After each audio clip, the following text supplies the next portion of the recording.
Hi, I'm Jen Girardi, and I support unconventional humans and polyamorous parents to lead deeply fulfilling lives. And today we're talking about rest. And I have a lot of thoughts about rest. The first thing I'm going to say before I get into what I'm going to talk about, which is about the difference between rest and collapse or freeze responses. The first thing I'm going to say before that is if you're not familiar with the seven types of rest, I encourage you to go look that up. That is not my work, but it is really informative and for me, really transformed the way I think about rest from having grown up with thinking of rest only as physical rest, sleeping or sitting down, that kind of thing, to thinking about other types of rest and recharge that we all need. So I think that's really important to broaden the way that you think about rest. But what I really want to talk about is, we all need to like stop going and slow down sometimes. That's what rest is fundamentally. But it can be hard, especially if you have had a lot of experience of going into a freeze state. It can be kind of hard to differentiate between a collapse or going into a freeze response and a rest that's actually regenerative. And uh, I'm going to use myself as the example here. That's what brought this up today is that for the past couple of weeks, I've been feeling a lot of overwhelm and a lot of just like going, too much happening and, hit the pillow exhausted at night, that sort of thing. And I was getting probably not quite enough sleep realistically, but like enough to function, not like massively sleep deprived. Um, so my physical rest really was doing pretty okay, but I noticed that I was starting to feel more and more anxiety, more and more resistance to doing the things I needed to do, more and more just like irritability and overwhelm and I kind of looked back at the last few weeks and realized I've done very little that was for fun or enjoyment or wasn't in the service of some goal or purpose. And I usually am pretty good about carving out periods of time to do things that are just for fun. And especially when I'm with my kids, I'm good at about making sure that we do fun things together and not just productive things together. And that had kind of gotten blown out the window because that happens. That happens sometimes. That happens to all of us. Nobody is gonna, perfectly figure out their schedule that includes enough self-care and it's gonna be done and fixed for the rest of their lives. So, that's the reality that I was noticing. And when I talked to my mentor, Rebecca Thompson Hitt of the Consciously Parenting Project, which absolutely go check out her work, especially if you're a parent. When I talked to her about this and was noticing this, you know, this drive to go like lie down and look at my phone and rest and just kind of like never get back out of bed again and just sort of zone out doom scrolling and not get up and do the things I needed to do, uh, but also not feeling recharged by that. And there's absolutely nothing wrong with taking a lie down and looking at your phone inherently. I was just noticing that for me, I wasn't getting back up and being like, oh, I'm all recharged and ready to go again. It was more like, sinking ever deeper and deeper into the pillows and not having it be refilling me in any way.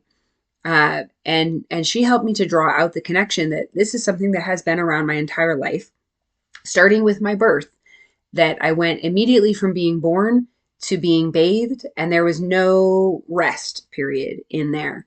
And then that was reinforced throughout my life, both in what I witnessed in my parents, especially my mom, and in what was explicitly taught to me, which is you don't do fun things until the to do list is finished, which is maybe achievable when you're like 7 and you have like a couple pages of homework and then you're supposed to like unload the dishes and then you're done and then you can play.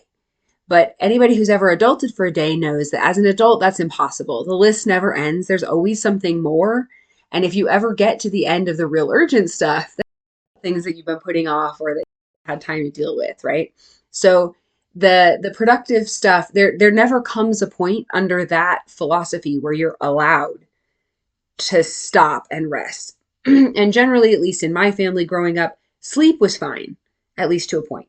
So physical rest was not, I was certainly, I did do too many activities and not sleep enough as a teenager, but I was never encouraged to give up sleep in order to get more productive things done. But I actively heard it reinforced. You can play when your work is done, that kind of mentality. And I deeply internalized that. And it has been the work of a lifetime to allow myself to take a real honest look at the things I need to get done and say, like, because sometimes there's a thing where it's like, this has to be done today, or there are going to be bad things. And then there are most of the time where it's like, this could be done like tomorrow. It'll be fine. And so to take a really honest look at both the things that are on my list and also how many things I allow to be on my list and whether they're really the priorities for where I want to spend my time and energy, and to carve out time periods in which I do things that are fun, things that are silly, things that make me laugh, things that are creative. Giving myself space for creative outlet is one of the things I find that I chop first and it's most impactful when I do it in terms of feeling recharged. So you might have a different experience of what matters most to you. Uh, but where I'm going with this idea that this has been a reinforced idea is that in my nervous system, I don't I don't have a lot of understanding of what rest and slowed down feels like in my nervous system, in my body, because I have not had a ton of experience with that compared to the experience of like rev, rev, rev, go, go, go, lots of energy, lots of movement. And some part of that may be in my nature. I'm an extrovert, and when I am taking good care of myself, I have a lot of energy, and those are things that I like about myself.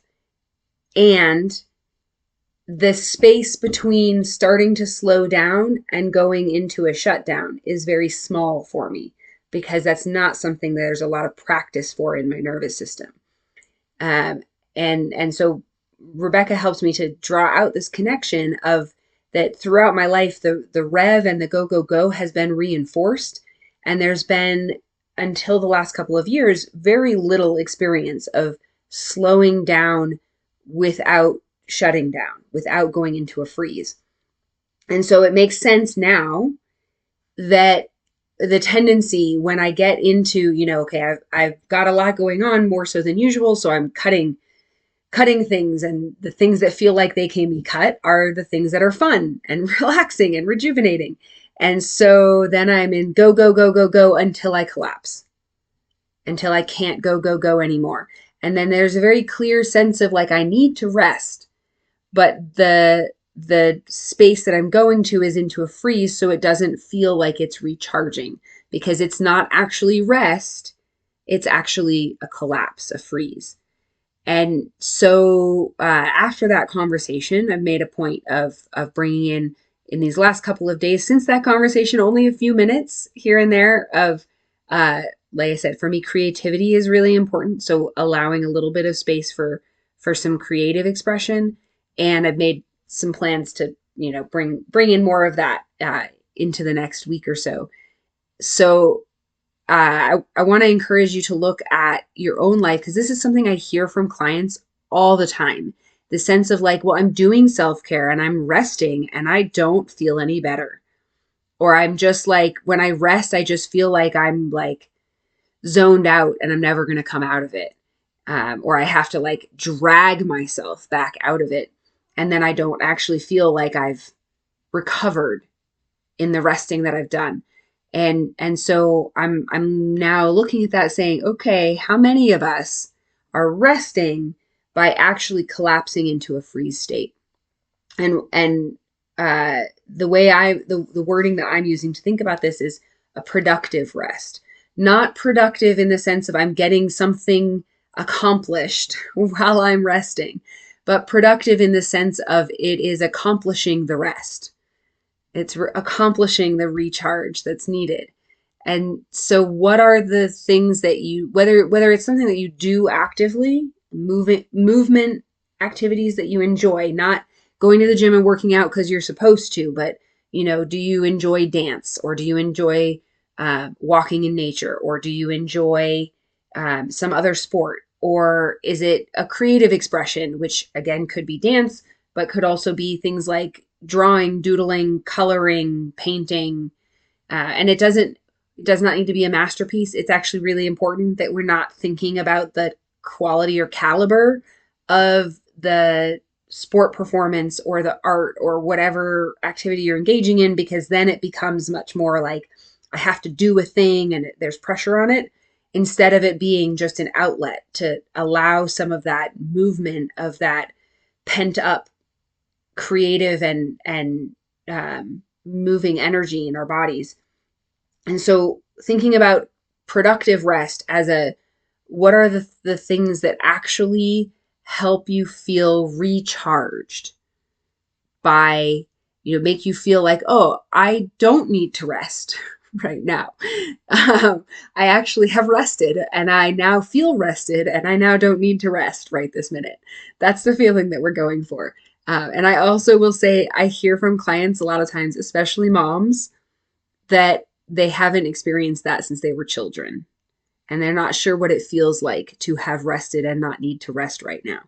And so I also want to validate that. And in all these things, if you're like, I don't know what that is, I don't know how to do it, I can't imagine that, come get support. That's what we're here for. It's what I'm here for, is to help you figure out those things, because you deserve to feel rested. You deserve for your rest to feel restful, and for you to come back from it feeling like, oh, I feel great now. I can take on the world. That's what I want for you. I want you to feel like you've accomplished you've accomplished taking care of yourself to such a way that you can take on the world now. So my website's in the link. I have small groups as well as one-on-one. I have some free opportunities for support there as well. So come and be in community, and let's figure out how to rest in ways that feel actually restful.